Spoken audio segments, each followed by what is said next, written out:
So Elaine. Okay, so I know there's a living room feeling, so I'm inclined to sit, but can you see and hear, or should I stand up? Stay comfortable. Okay, stay comfortable. So I thought what I would do to begin this is just share some stories, bring stories that blew my mind in Connecticut, that capture what's happening in this state, and that capture the issues and what needs to happen to reverse the problem. So there was an effort to figure out, well, who was being bullied? And was this an urban issue? Was it a rural issue, suburban? Was it all over the state? What were the issues? And so the Deputy Commissioner of Education and I traveled the state for about 2 years and went and visited and talked to kids about bullying. And there was one particular event that sort of did me in. And this was a meeting where kids were invited to come from different schools. They were not invited because they'd been bullied. They were just kids who volunteered. And I think largely the kids volunteered because they wanted to get out of school. Right? So there we were, out of school with us, and there was a fabulous pizza.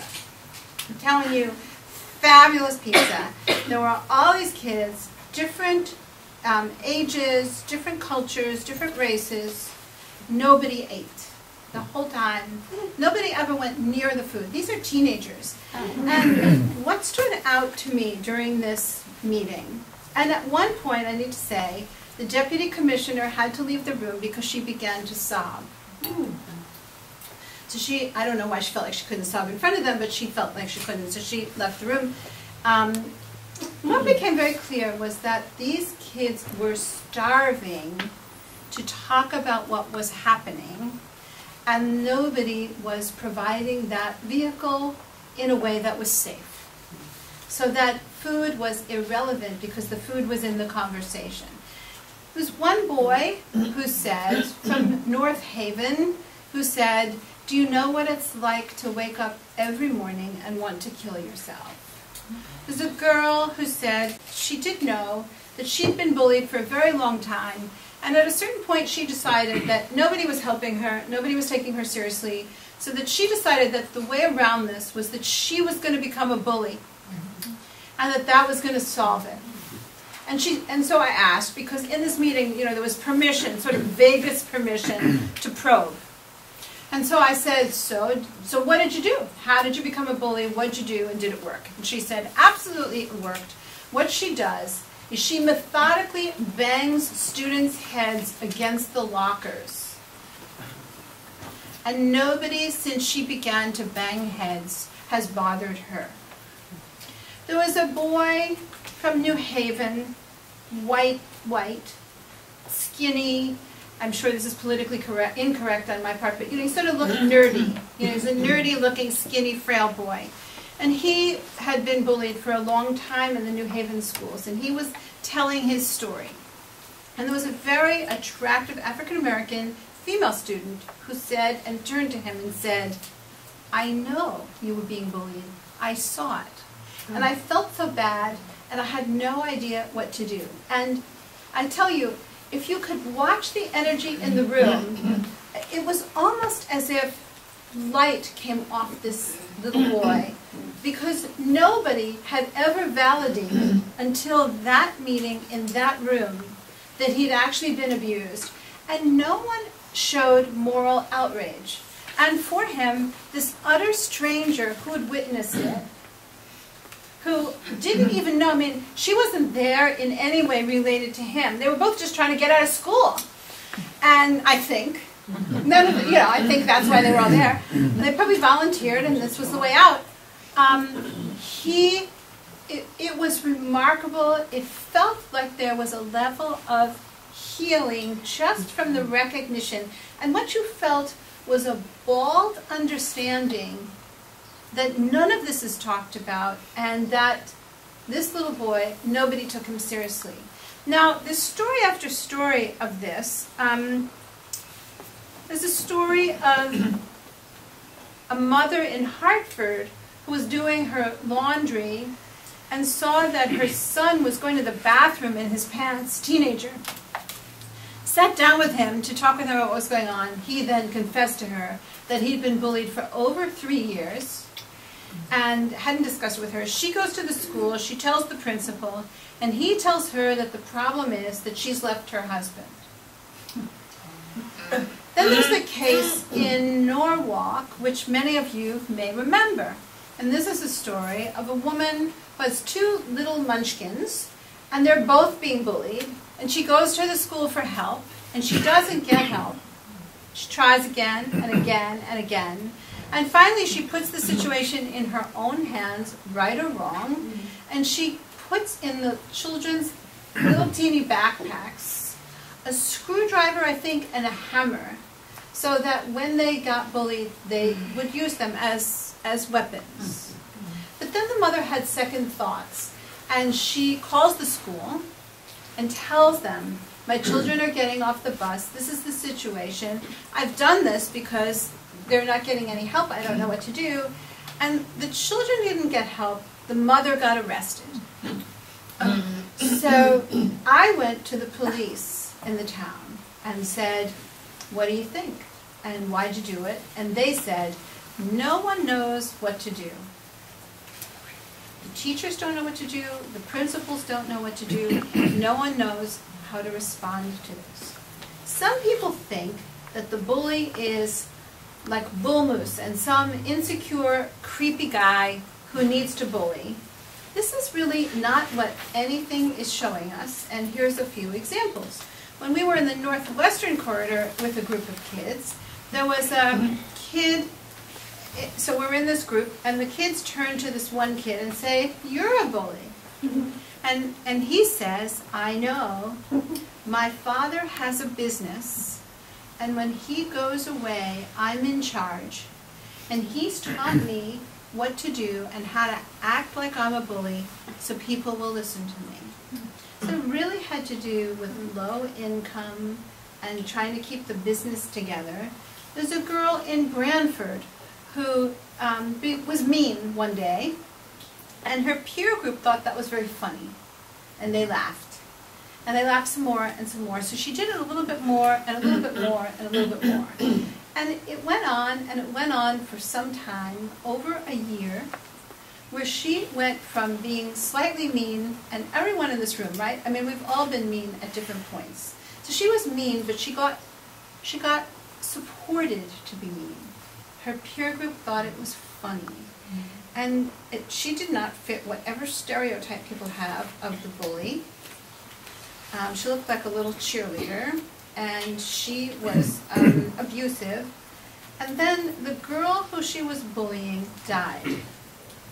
She died in a car accident, and no one will ever know the true story of that car accident. But this girl went to Yukon and made it her life's work. With her mother, they travel around, and she tells the story of being a bully, and the mother tells the story of not knowing that her daughter was a bully, and sort of disputing this image of a bad family, a bully father. What we have is we have a culture that is not saying stop, or that's not cool, or cut it out, and where a little bit keeps going. There was a girl in Fairfield County, a Jewish girl in a school district with not that many Jews, and she would go into the class every day, and the kids would go, Heil Hitler, and too bad he didn't kill you. And the teachers heard it, and no one did anything, and she was afraid to tell her parents, and she thought she could master it. Once again, over a year later, when things got worse and worse and worse, and she was a very good student, but she stopped wanting to go to school. She wanted to throw up all the time. It affected her eating. It affected her school performance. She felt physically ill. And at a certain point, she told her parents. Her parents went to the school, and lo and behold, the kids who said, Heil Hitler, and too bad you didn't get killed yourself, blah, blah, they got 2 days punished from school. 2 days. So what we've seen is that, one, the kids who are bullied keep it a secret. And they keep it a secret because they think something's wrong with them if they can't stop the behavior. They also think that their parents will be profoundly disappointed if they're not capable of stopping it, particularly boys. If you can't stop it, there's something wrong with you. So they don't tell, and they don't tell for a very long time. Meanwhile, they're being eaten up inside.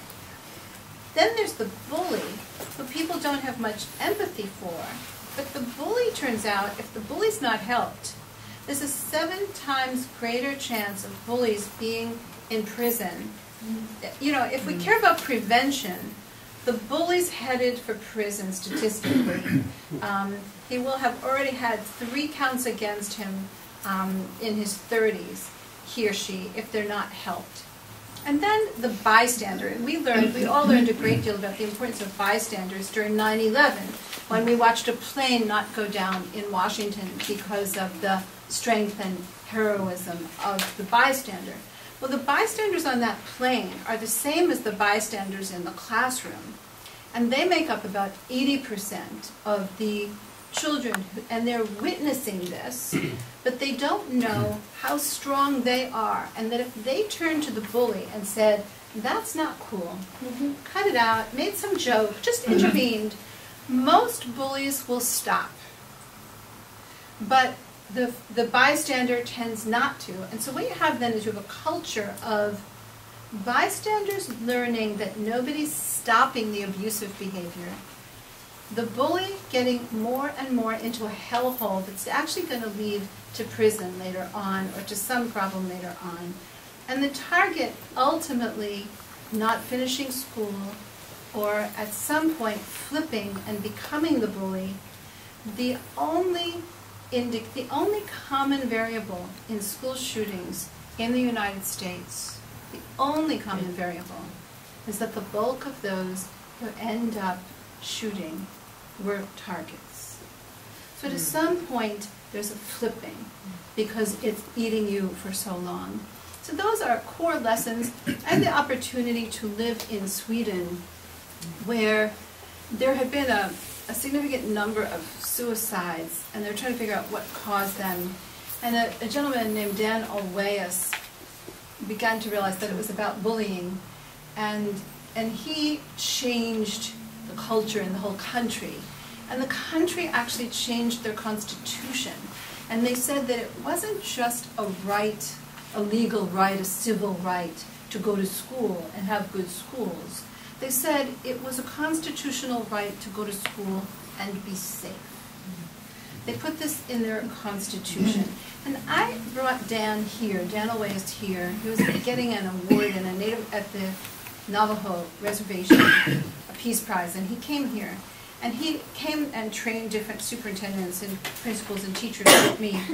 And at a certain point, he pulled me aside and he was horrified. So this is my final comment, my big lesson for myself in this.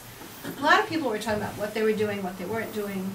You know, it was a big deal when he came, and he actually came at a terrible time. It was sort of June. Schools were ending. Nobody in their right mind would want to go to a training.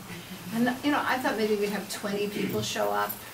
We had so many people, we had to change the rooms several times. And we had to do the training over a whole week because so many teachers said they had no idea what to do.